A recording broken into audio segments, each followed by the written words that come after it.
Hello everyone, it's Mike Levin outside Madison Square Park at around 2:20 p.m. on Wednesday, November 22nd, 2017, the day before Thanksgiving, and I'm just taking a walk outside here to enjoy the good weather, to clear my head, and to get in another video. So I can't do this through the commute so much anymore. My strange commute has changed into another strange commute. Where I was previously, I could leave my house at almost any time and have at least 3 different ways of getting to work. And those are just the major ways. The A, at which I was at the end of the line, so I always got a seat. That was very nice. The 1, which is coming down from the Bronx, so you might not get a seat, but it actually runs quite often. Or even the Metro North, which would take me to Grand Central Station, which is a nice walk to work at that point. I could also hop onto the, I believe, the R or the W and get right, or even the 6 perchance, and get right to my building. And any of these routes has a long, uninterrupted train ride involved, where I can just zone out, and a pretty guaranteed presence of a 15 or 20 minute walk on either side. So there was my videos. I could zone out and not feel bad about it, because I knew if I had any idea capture to do, I could just jot down notes here and there and do my video casting, vlogging. I guess I'm a vlogger. Once I got off the train in one of my commute walks, 2 opportunities per day. No longer that whole long uninterrupted commute with the ability to zone out and maybe make notes with a 20-minute walk at either side becomes always on because of connections and larger, less frequent queues. The Staten Island ferry does run every 15 minutes, and I can basically hear the trains going by from where I live at Irby in Staten Island. So I can pretty much gauge from when trains are going by how soon I have to leave my house to be at which end of the queue, which is quantized at every 15 minutes during rush hour and every half hour when it's not rush hour. So if you're running a little bit late after rush hour's over, you gotta wait. So this is dovetailing right in with all the stuff that I'm doing. I haven't taken the step to distributed task queues. I am avoiding distributed task queues as I am avoiding concurrency. So I have some concurrency. I have to admit that in tackling the problem of scheduling, generic period or exact scheduling under Python, which I did using the schedule third-party module, I faced the fact that things sucked if you couldn't have them happening at the same time. So I yield to doing things in a concurrent way when it comes to scheduling. And basically System D hands off control to a looping Python script that uses while wait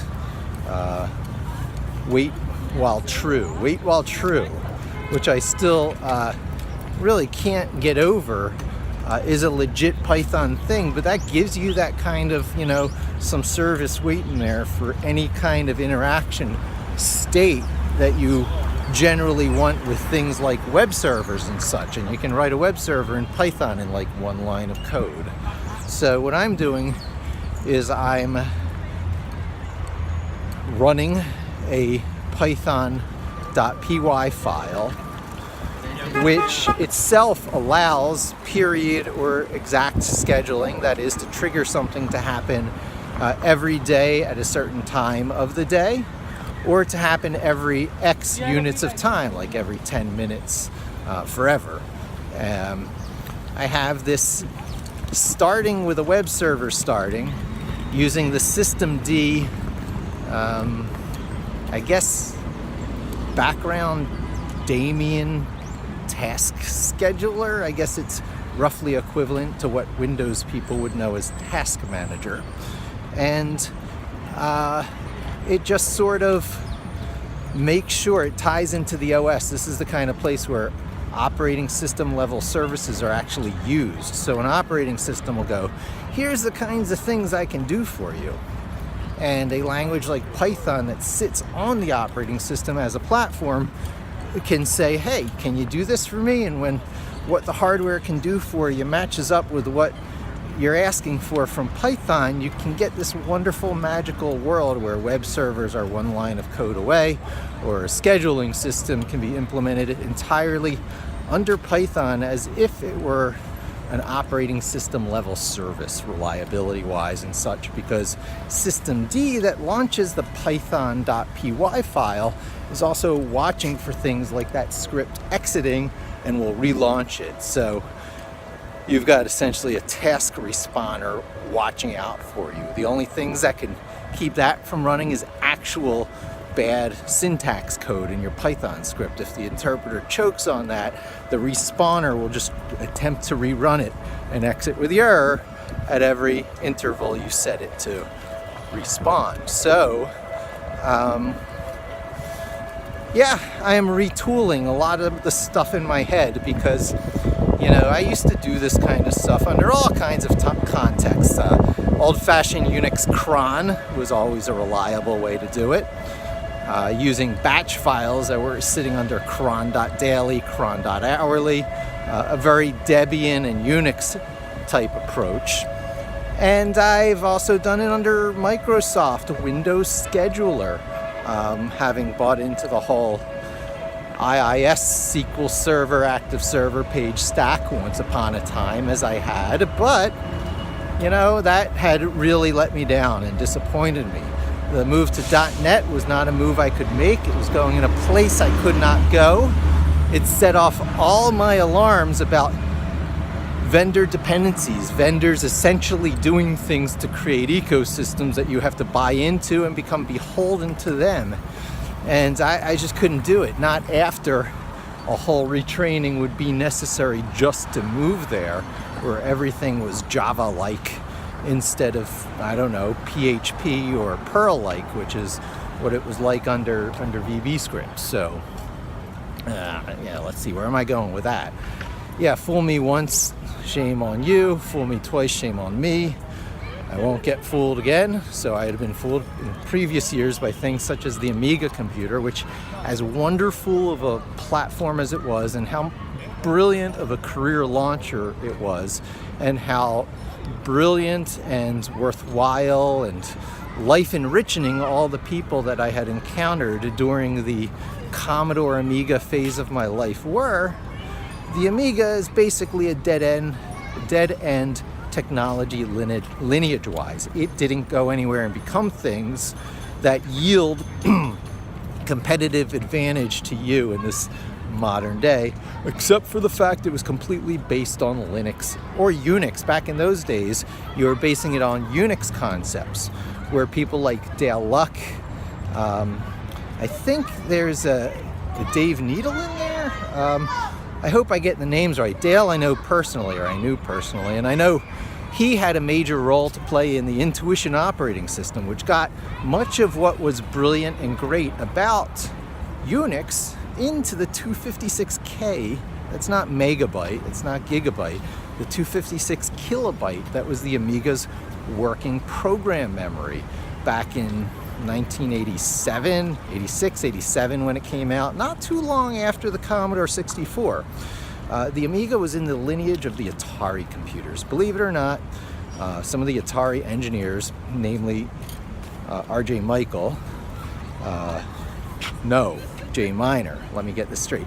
Jay Miner was the hardware guy from Atari. R.J. Michael was, together with Dale Luck, the people who were responsible for all that neat Amiga software stuff that made it so Unix-like, but with really killer bitplane graphics and the ability to do stupid video tricks. That's what the Amiga was doing. It's attributed to the copper and the blitter and a bunch of other crazy awesome custom hardware made by Jay Miner and his dog. And RJ Michael, still around with us, did a lot of the other software parts that are still love-worthy to this day. And in fact, all the elements of the Amiga computer came together just so perfectly great that almost everything that happens in today's modern world, computing-wise, gives me that been there, done that feeling to it, and makes it much less exciting to me because now I associate it with a lot of the heartbreak that was the Amiga computer. Nonetheless, I've been there, done that in so many little places that I feel like I'm an expert when each of these things come up, and I only just don't pick up the money off the ground because I've been Pavlovian conditioned to not invest my heart in technology again. However, in having to make a living and having to know where to hang my hat so that, I'm minimizing the chances of getting fooled again and going obsolete through stupid vendor decisions. They're not stupid from a corporate standpoint. Every one of these things they do probably makes tremendously good sense, like parroting everything Sun and Java did, only to go away and be bought by Oracle, and totally wrong path because everything eventually gets virtualized or containerized or resource. You slap different labels on all this stuff, but one of the biggest jokes is that virtual is somehow virtual. It's as real as any other code that's running. It's just going through extra layers and mapping as efficient and fast as they can make these mapping layers. All it is going at lookup tables. This hardware does this machine call, you do it this different way, so when you encounter it, go through this path and invoke this function. Everything is pretty much the same, and that sameness is processing lists. And all the details is just in how those lists are organized and linked together. You can have an unstructured linked list relationship, which gives you all these hierarchical shapes and file systems and the illusion of folders on hard drives. Or you can have this very tabular row and column data structure that gives you relational databases and spreadsheets. And it's all kind of pretty much the same, and you throw it into this big soupy mix and you make sure that the indexes that are built for shortcuts are there, and you query it and you build things out of that querying. And everything starts at cobbling it together because no one knows their left hand from the right, so you use things like Jupyter Notebook and other interactive environments. They call Jupyter Notebook a REPL, R-E-P-L environment. Run, execute print loops. Very nice when you're debugging your code or you're experimenting. But also very nice is your just classic python.py files that are being run from the traditional C Python reference implementation distributed at python.org and probably com, but the thing that people think of as Python, running on a scheduled basis, in my case being triggered off by systemd, handing off control to the schedule.py third-party module. And you got yourself something that is very akin to a web server, but the schedule is running the picture, and instead of sitting there trying to act in a real-time mode, turning around data for every request coming in, instead of trying to pigeonhole everything into looking like a web task, I'm just waiting for times to occur on the clock, and then I do things, and I might check conditions when I do things, and I do a lot of stuff that is very analogous to file lock so that I'm not accidentally doing stuff twice, or so that I make sure that I only fill in each time range that I'm interested in once. And there's a lot of distinction between whether you're storing your data in very log file way, in which case you accumulate more, usually appending to the bottom, and it could grow pretty forever if you don't tend to that and manage and mitigate that growth somehow, deciding what you want to keep, whether you're going to do aggregate calculations to a smaller file format, throw away the original data files, whether you have cloud storage resources like Amazon S3 buckets in the mix, and you've got all these considerations, and it's all about satisfying the stakeholder without coding yourself into a corner or creating something that is not what they want, right? You neither want to disappoint them, nor do you want to overbuild something that you're going to have to throw away as soon as reality changes on you, which it always will. So, yeah, the application of the 80-20 rule, getting most of the benefits up front from the first 20% of your efforts. You generally want to organize your work that way, so you are not spinning your wheels, constantly spinning your wheels. It's these recurring patterns. I'm in the field of search engine optimization, where you do a lot of stupid data tricks to make your published content perform better in search, and you create these feedback loops that start out in batch mode, where you do everything the hard way, and then you figure out how to do it in real time, so you get people addicted to the metrics, crack words, the crack words effect, which is basically where you create some sort of dashboard or user interface that shows you exactly what you need to know and exactly the way you like to see it. So it's the Pavlov's bell again. You get addicted to it, you go there, you notice things, it's meaningful, it provides actionable, directional things you can do. You do them. Having done them affects your published data and changes the profile or footprint of the search that's occurring, and continues this feedback loop. I did this with HitTail in 2006. It's still going strong. Changed ownership a few hands. Changed ownership a few times in those years. But the same principles basically always apply. If you have the ability to see some performance metrics on stuff you published, then you can look at what's almost working for you, isolate the most likely factors that make a difference, tweak them, push them over the edge, just like those coin drop machines in the arcades where you drop the coin in and the little rakes come out and push quarters over the edge. You're looking for where built-up potential already exists, and you simply are stepping and releasing that potential by dropping the coin into the coin drop machine. And that's a lot like everything having to do with tech, because we seek language to give us shortcuts, and we seek frameworks on the language to give us shortcuts to shortcuts, and these drag and drop things to give us shortcuts to shortcuts to shortcuts. And it's this layered up, ziggurat of APIs and interfaces to make it ultimately easy to produce things that have economic value. So anyway, that's where I wrap up.